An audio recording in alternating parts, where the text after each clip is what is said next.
end of the Second World War was not determined by a single explosive device alone, but by a chilling convergence of language, silence, and misinterpretation.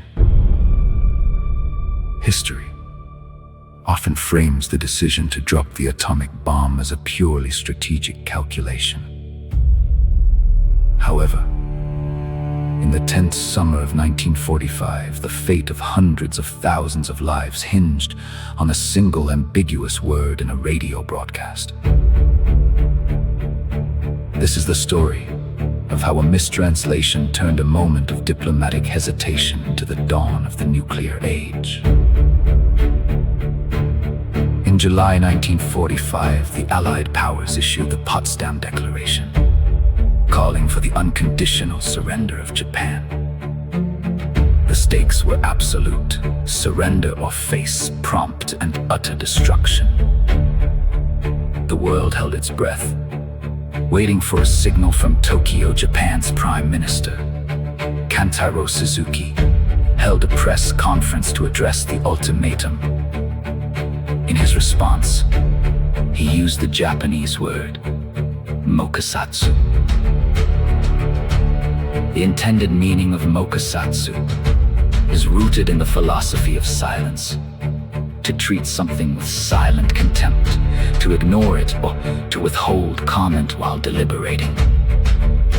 It was a common political tactic in Japan to signal that the government was considering a proposal, but was not yet ready to make a formal statement.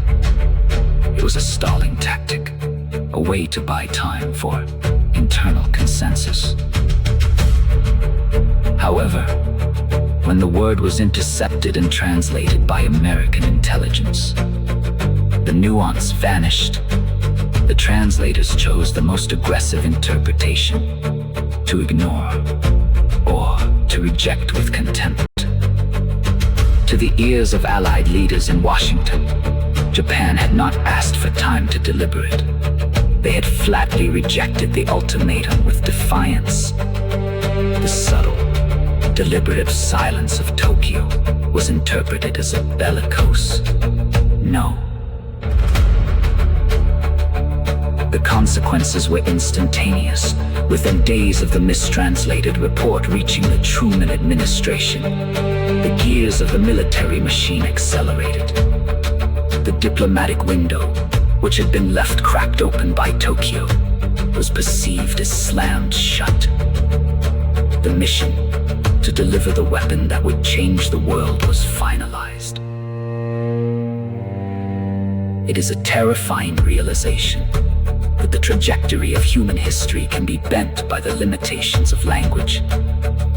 We like to believe that wars are fought over profound ideological divides. But this event stands as a monument to the fragility of communication. A word meant to signal contemplation was heard as a declaration of war. By the time the misunderstanding was fully realized, the sky over Hiroshima had already been lit by a sun that did not belong to the natural world. Subscribe to Scrapbook of History to uncover how the smallest details define the fate of the world.